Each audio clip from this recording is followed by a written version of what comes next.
Hi, everybody. Thanks for watching again. Ketogenic Fasting Project number 15. Not everyone agrees.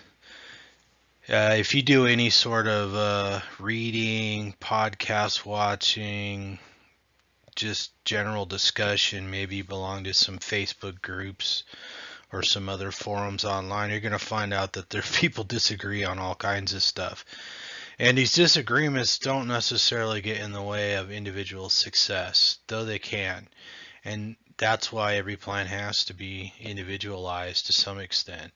Unless you're one of those fortunate people that just has to make a few minor changes, like just restricting refined carbohydrates, and then all of a sudden everything's hunky dory. Well, that's not the case for most people. So, what I like to do myself is I like to consider the source.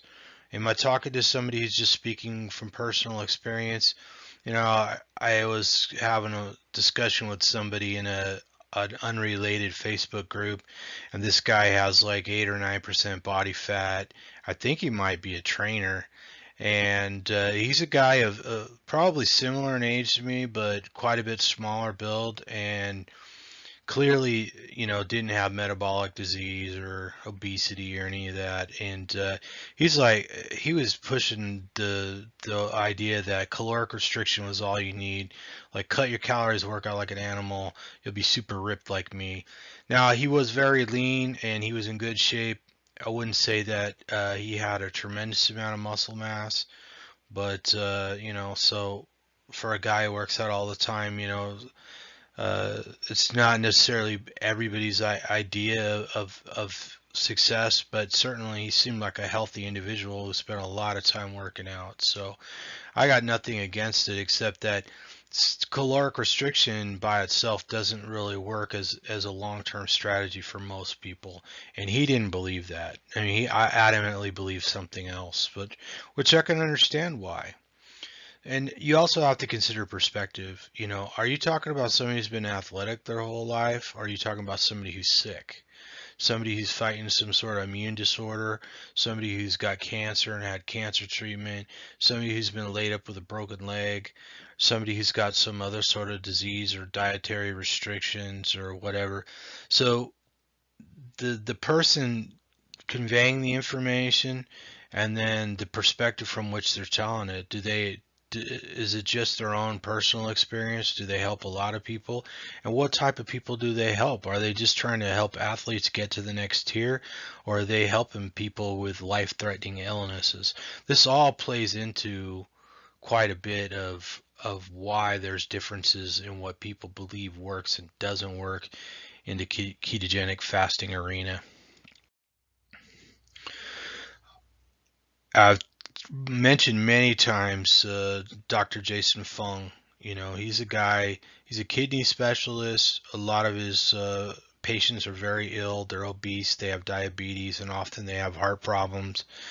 And so he promotes fasting because he talks about the difficulty his patients had in controlling their food. They don't necessarily understand exactly what they're eating.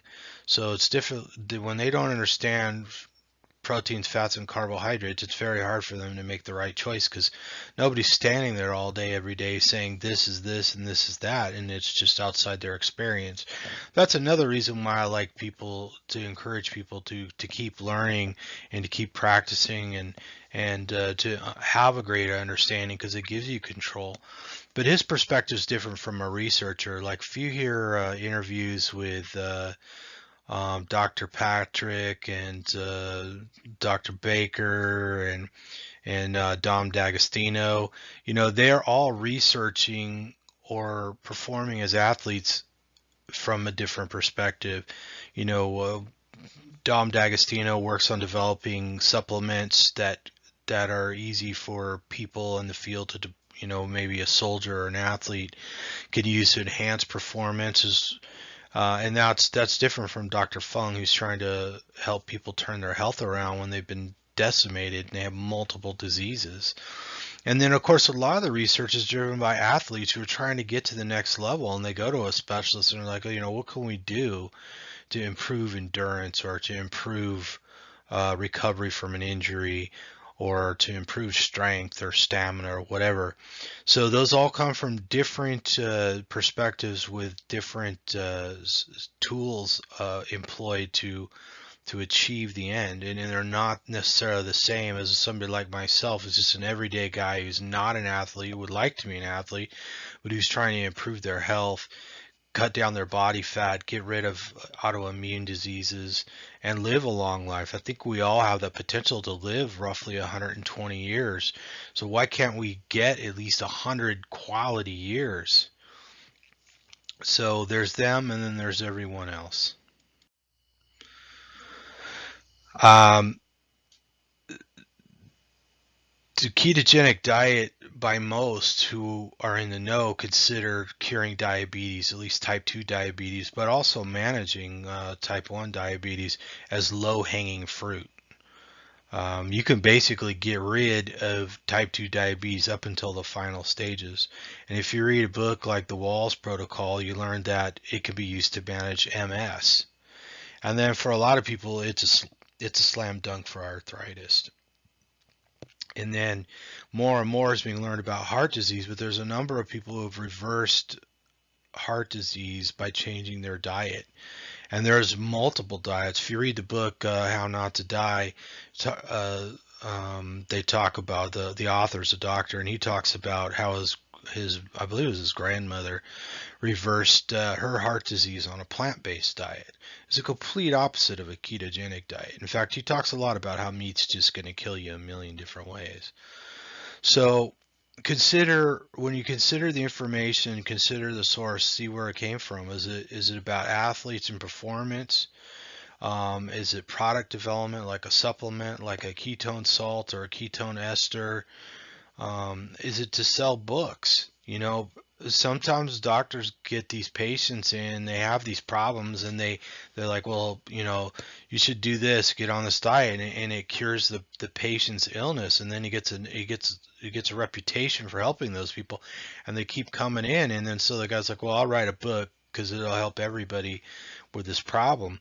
And it's not that it's not true, but it's not necessarily going to work for everybody, but it could work for a lot of people. So consider why the information is there, and why it's different from another approach.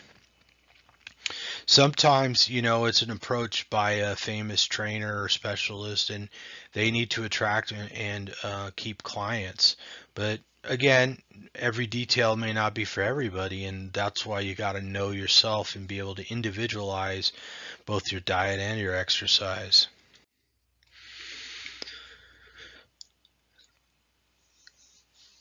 The Anybody who's, God, I don't know, old enough to read will probably have some idea that there's a major conflict in the dietary advice.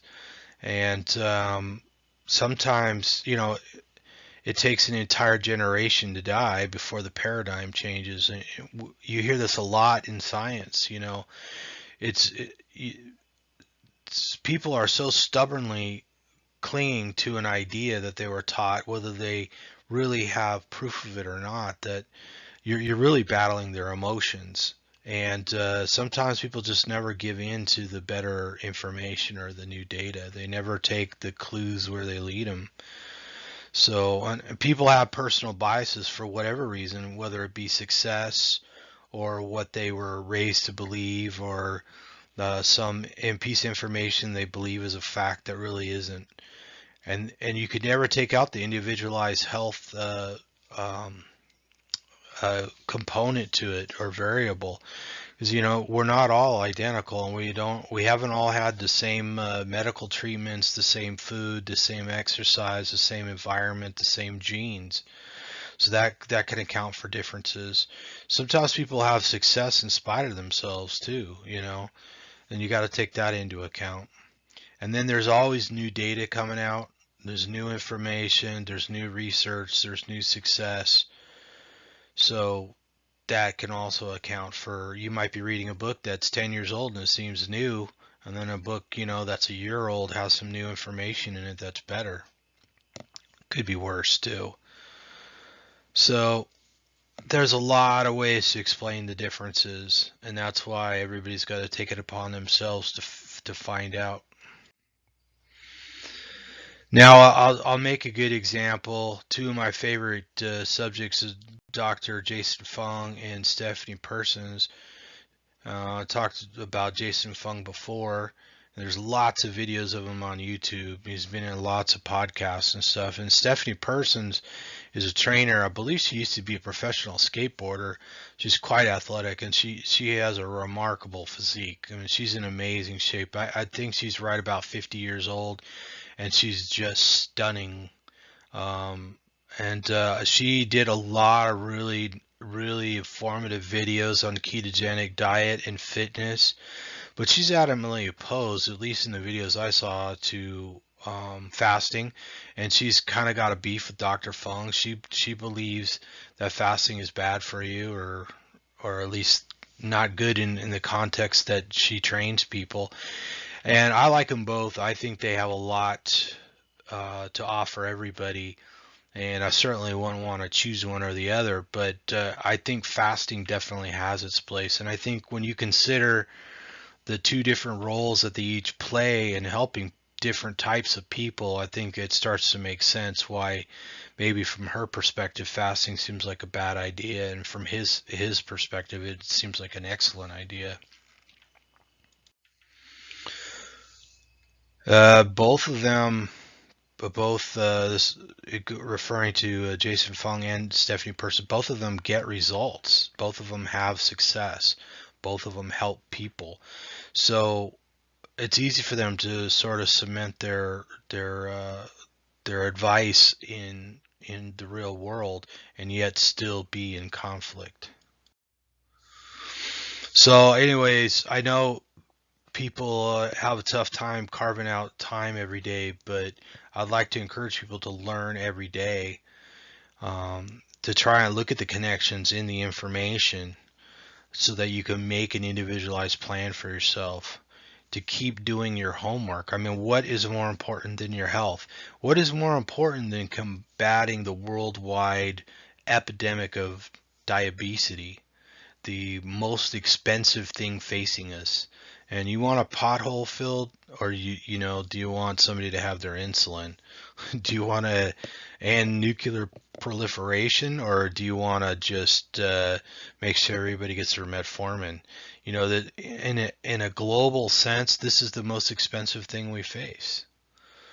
So I think it starts with the individual. I think that each person can be part of the solution just by taking care of themselves. So if you can just make a small commitment every day to learn more, to eat better, to find out what that really means. I mean, it doesn't mean anything to get 3 square meals a day or to eat a balanced diet. Those are all empty platitudes. So be willing to change, find things that don't work, and be internally honest about it. Keep your head in the game, don't let other things take over from what is the most important thing, because if you don't have your health, you don't have anything. If you're not healthy, what are you going to do for anybody else?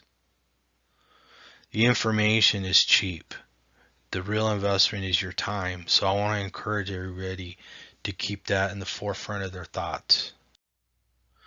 But I would like to thank everybody for watching again. Please subscribe to my channel, and I do sincerely hope that this helps somebody out there.